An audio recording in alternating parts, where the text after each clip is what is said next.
Yes तो hello everyone, Rahul यार। आज हम Ved Prakash family murder case के बारे में बात करने वाले हैं। साल 2016 में उत्तर प्रदेश के हापुड़ नहर में एक लड़की की लाश तैरती हुई पाई गई थी। तारीख थी 17 जुलाई 2016। यूपी पुलिस ने इस पूरे मामले को ऑनर किलिंग का मामला समझा, मगर जब इस केस की जांच हुई तो 2 साल बाद दिल्ली पुलिस के सामने एक ऐसा सच आया जिसे सुनकर आपके होश उड़ जाएंगे। यूपी पुलिस ने जिन लोगों को कातिल ठहराया था उनकी भी हत्या उसी दिन कर दी गई थी जिस दिन उस लड़की का मर्डर किया गया था।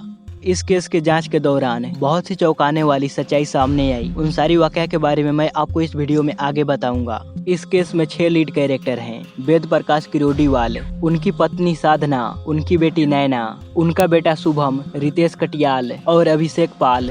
17 जुलाई 2016 को यूपी के हापुड़ की किनाल में कुछ लोगों को एक महिला की डेथ बॉडी तैरती हुई दिखाई पड़ती है, तो लोगों को कुछ अनहोनी का एहसास हुआ। देखते ही देखते यहाँ पर बहुत सारे लोगों की भीड़ जमा हो गई। सभी लोग हैरान थे कि आखिर इस नहर के अंदर लड़की की लाश कैसे आ गई। इसलिए लोगों ने पुलिस को तुरंत इन्फॉर्म किया। खबर मिलते ही पुलिस तुरंत उस जगह पे आती है और उस डेथ बॉडी को नहर से बाहर निकलवाती है। वहीं पास में सेंट्रो गाड़ी खड़ी थी, जिसे देखकर पुलिस ने ये अनुमान लगा लिया लाश को इसी कार में ले आया गया था। पुलिस इस कार की छानबीन की, मगर उन्हें कोई भी सबूत हाथ नहीं लगा। कार पे जो नंबर था उससे यूपी पुलिस ने पता लगाया कि वो कार दिल्ली में रहने वाले वजीराबाद इलाके की वेद प्रकाश किरोड़ीवाल की है। जब यूपी पुलिस दिल्ली के नॉर्थ वजीराबाद इलाके में पहुंची तो उस महिला के माता पिता और न ही उसके भाई घर पे मौजूद थे। घर पे ताला लगा हुआ था। पुलिस ने आस पड़ोस के लोगों से पूछताछ की तो किसी को मालूम नहीं था कि आखिर ये पूरा परिवार कहाँ गया है। लड़की की पहचान नैना किरोड़ीवाल के तौर पे हुई, जो कि लगभग 21 साल की थी और दिल्ली यूनिवर्सिटी में पढ़ती थी। यूपी पुलिस इस केस को इस नजरिए से देखा कि नैना का जरूर किसी लड़के के साथ अफेयर होगा और घर वाले इसके खिलाफ होंगे। इसीलिए समाज में इज्जत बचाए रखने के लिए लड़की के माँ बाप और उसके भाई तीनों मिलकर नैना को मार डाला।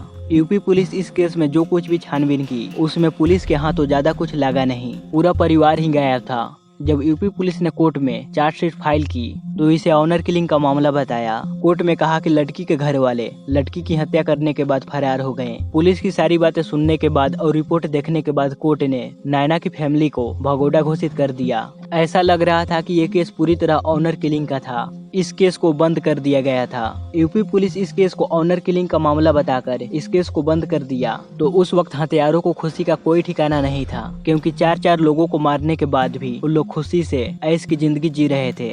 मगर चाहे अपराधी कितना भी शातिर क्यों ना हो, एक न एक दिन वो पकड़ा जाता है। ऐसा ही इस केस में हुआ।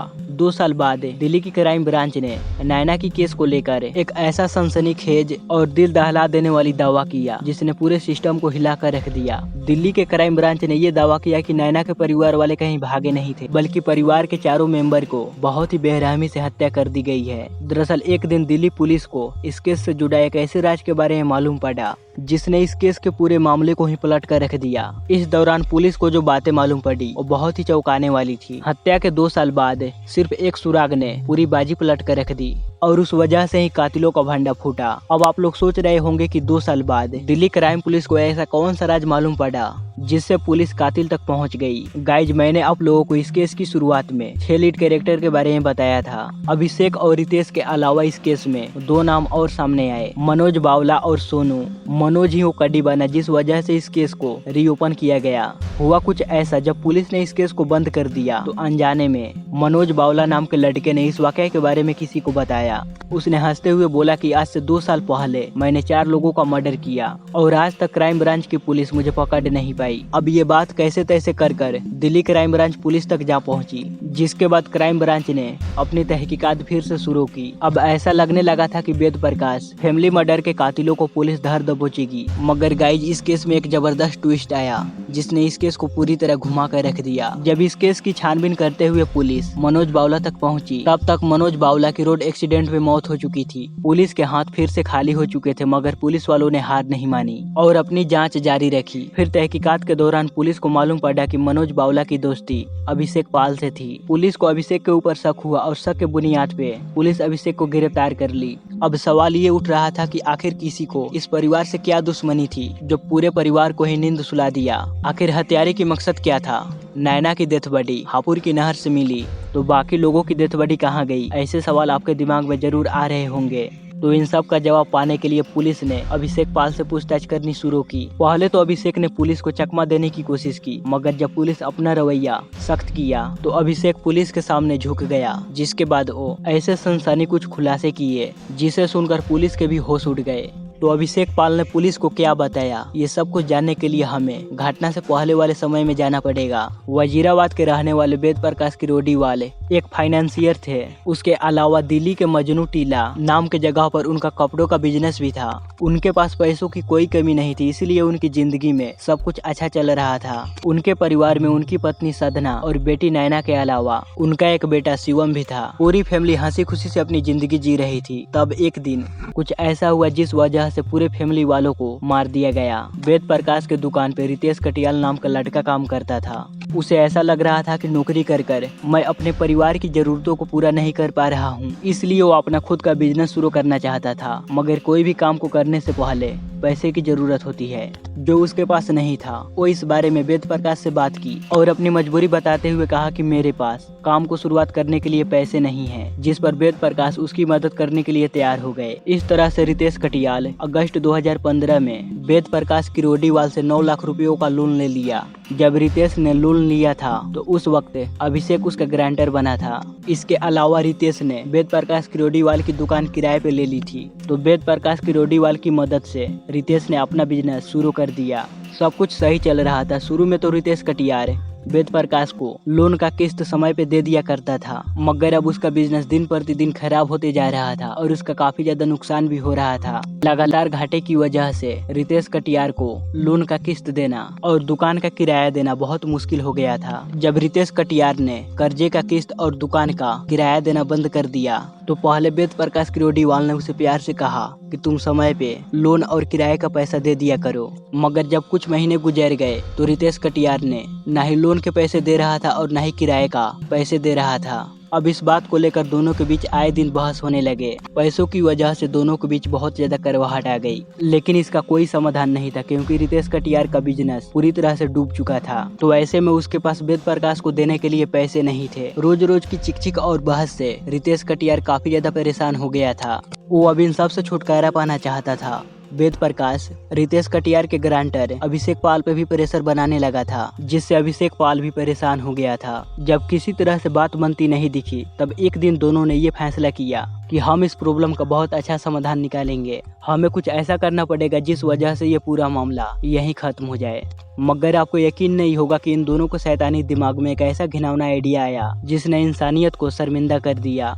अब आगे आप लोगों को इस केस में जो कुछ भी मालूम पड़ेगी वो सच्चाई आपको बहुत ही ज्यादा दुखी करेगी, क्योंकि अब ये दोनों रितेश कटियार और अभिषेक पाल बहुत ही खतरनाक काम करने वाले थे। ये सोचने के बाद इन दोनों ने प्लान बनाया कि वेद प्रकाश को हमेशा हमेशा के लिए सुला दिया जाए, यानी कि वेद प्रकाश की मर्डर कर दी जाए। इस हत्या की साजिश को रचने के लिए इन्होंने 2 लड़कों को शामिल किए, मनोज बावला और सोनू को शामिल किए। प्लान के मुताबिक अभिषेक ने नैना के छोटे भाई शुभम को ड्राइविंग सिखाना शुरू कर दिया, क्योंकि उसका मकसद था कि वो इस परिवार के करीब आ जाए, जिसमें वो कामयाब भी हो गया। इन्हें लग रहा था कि सब कुछ हमारे प्लान के मुताबिक हो रहा है। तब इन्होंने 15 अगस्त को वेद प्रकाश किरोड़ीवाल की हत्या की प्लानिंग की। हत्या वाले दिन यानी कि 15 जुलाई 2016 को अभिषेक पाल सुबह के लगभग 11 बजे वेद प्रकाश के घर पहुंचा और उसने वेद प्रकाश को कहा कि शुभम की कार की टायर खराब हो रही है और उसे चेंज करवाना जरूरी है। उसने वेद प्रकाश को अपने साथ टायर की दुकान पे चलने के लिए कहा। बस होना क्या था, वेद प्रकाश अभिषेक के साथ टायर की दुकान पे जाने के लिए घर से निकल जाते हैं। वो इस बात से बिल्कुल अनजान थे कि अभिषेक मेरे साथ खूनी खेल खेलने वाला है, चाहे लाख लड़ाई झगड़ा ही क्यों ना हो। मगर वेद प्रकाश को अभिषेक के ऊपर विश्वास था, क्योंकि वो उनके दुकान पे काफी समय से काम करता था। शायद उनकी ये सबसे बड़ी गलती थी, इसी वजह से उनकी और उनके पूरे परिवार वालों की जान गई। कई बार हम लोग ऐसे लोगों पे भरोसा कर लेते हैं जो आगे चलकर हमारे आस्तीन का सांप बनते हैं। इसलिए जरूरी है कि हमें हद से ज्यादा दूसरे लोगों पे विश्वास नहीं करनी चाहिए। अपने घर से निकलकर वेद प्रकाश अपनी गाड़ी की अगले सीट पे बैठ गए। गाड़ी के अपने फ्रंट सीट पे बैठे ही थे, तभी मौका देखकर हथियारों ने क्लच वायर लेकर उनका गला घोटना शुरू कर दिया। वेद प्रकाश बुरी तरह तड़प रहे थे। वो अपनी जान बचाने के लिए हाथ पांव इधर उधर मार रहे थे, लेकिन सब बेकार। जब उनका शरीर ठंडा हो गया तो कातिलों ने उनकी बॉडी को गाड़ी के डिक्की में डाल दिए। दोनों काफी ज्यादा खुश थे कि हमने कितनी चालाकी से वेद प्रकाश की रोडीवाल की हत्या कर दी। लेकिन अब इन दोनों को एक डर सताने लगा कि जब वेद प्रकाश अपने घर नहीं पहुंचेंगे तो ऐसे में वेद प्रकाश की पत्नी साधना और बेटा शुभम पुलिस को इस बात की जानकारी दे सकते हैं कि वो अभिषेक के साथ घर से बाहर गए और वो अभी तक वापस नहीं आए। अब इसी डर की वजह से दोनों ने फैसला किया कि हम पूरी फैमिली को ही निपटा देते हैं। लगभग दोपहर के 2 बजे इन दोनों ने शुभम के पास कॉल किया और उसे कहा कि तुम्हारी कार की टायर ठीक हो गई है, तुम एक बार आकर गाड़ी चलाकर देख लो कि टायर सही है या नहीं। शुभम को इस बात की थोड़ी सी भी भनक नहीं थी कि कोई मुझे इस तरह बुला कर मुझे मार डालेगा। शुभम उन लोगों के पास चला जाता है और शुभम की भी मौत उसी तरह की जाती है जिस तरह वेद प्रकाश की गई थी, यानी कि उसका भी मर्डर क्लच वायर से किया गया था। सांस रुकने और दम घुटने की वजह से वो मारा गया। उसका मर्डर करने के बाद अभिषेक और रितेश कटियार ने उसकी भी डेथ बॉडी को पीछे गाड़ी की डिक्की में रख दिया, जहां पर पहले से ही वेद प्रकाश की डेथ बॉडी रखी गई थी। अब बाप बेटे का काम तमाम करने के बाद अब इन दरिंदों ने अपना अगला शिकार वेद प्रकाश की पत्नी साधना को बनाया।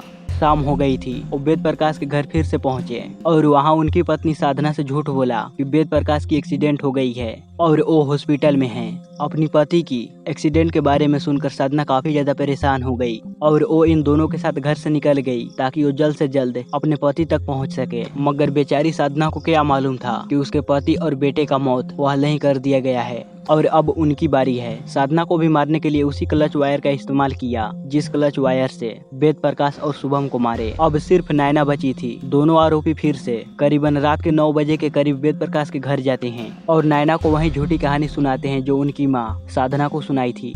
नैना भी इनकी बातों में आ जाती है और घर से निकल जाती है। इतने में ही नैना का भी क्लच वायर से गला दबाकर उसे खत्म कर दिया जाता है। एक हंसता खेलता परिवार कुछ ही घंटों के अंदर मौत की नींद सुला दिया गया। हत्यारे को किए गए अपने काम पे ना ही शर्म थी और ना ही डर।